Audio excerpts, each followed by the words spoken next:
So it's been a very interesting month for the program. You committed back on January 5th. What have these last few weeks been like for you, though?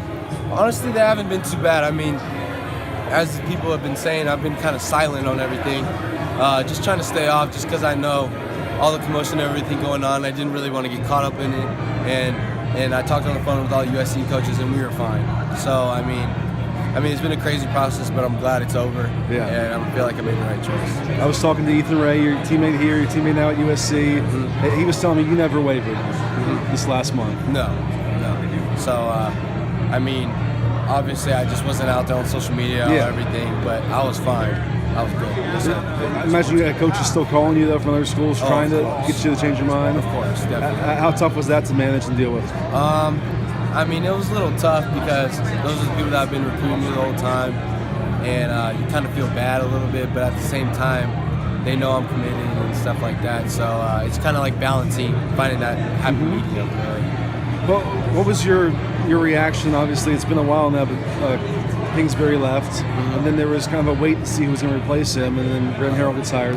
What was your thought process during that time? I mean, I kind of went into like the process knowing that Kingsbury might even get like an offer. Like, say if he didn't even take it, I knew he was going to get an offer, and it would be really hard to pass up.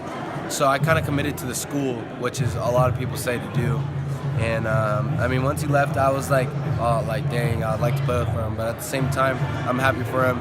I mean, he's with the Cardinals now. What kind of opportunity is that? It's awesome.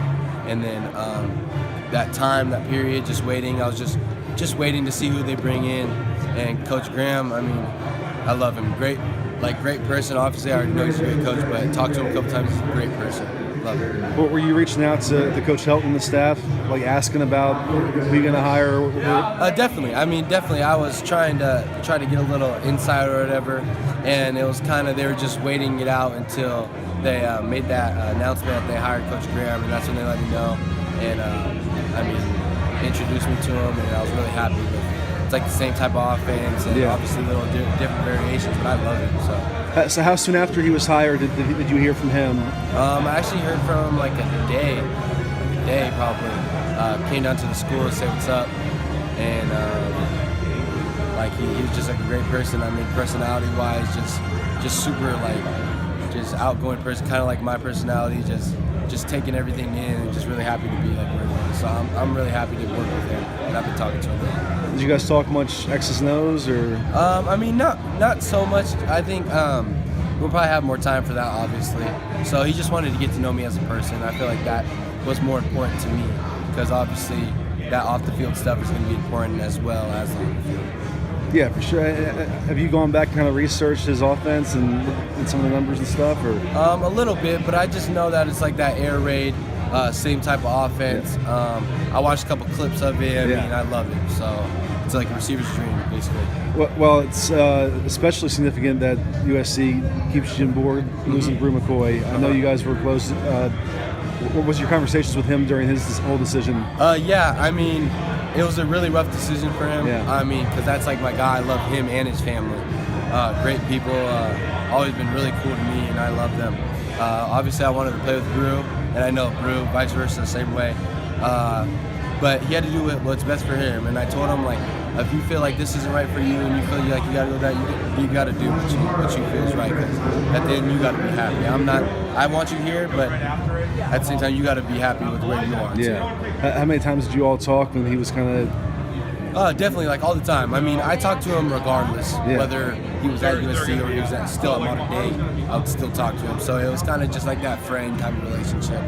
And he was just letting me know, like, he's just figuring stuff out right now, and then ultimately he went to Texas. So I'm really happy for him. He's going to be a great player, like, wherever he is. Definitely. So. Have you all been in touch since he arrived in Austin? Yes, I mean, he loves Austin, and that was really cool to, like, hear. Because, I mean, he's happy where he is. He loves it out there. People love him out there. So I'm really happy for him.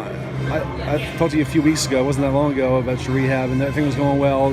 Still on the same tracks, same progress? Definitely. I think I'm ahead of schedule a little bit, so that's really good to hear. I mean, I start running a little bit here in a couple weeks, and then from there, it's kind of just trying to get like all the swelling out and just trying to get everything stronger and make sure everything is right where I want it to be. A little bit of recovery. I mean, just all the normal stuff. But the people I have and the people I'm working with are great right now and are getting me like on like a little more of a fast-paced track.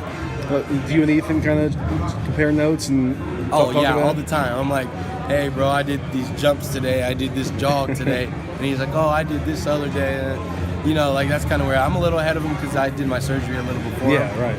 But like we love to just like talk about like, hey, dude, does your knee do this sometimes? That. But yeah, definitely.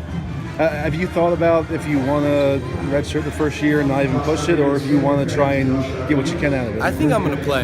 I think I'm on the right track to get in, whether it's like the first or second game, third game. I think I'll be ready to play and I'll be ready to go, honestly. Well, just last one for you. Everyone's waiting to hear what Puka does. I know you guys kind of bonded at the All-American game. Have you been talking to him this last week or so? Honestly, I haven't really talked to Puka a whole lot. I only talked to him out at that All-American game and the official visit a little bit. So I don't really know his plans, but hopefully he hops on board. He's another great receiver. So.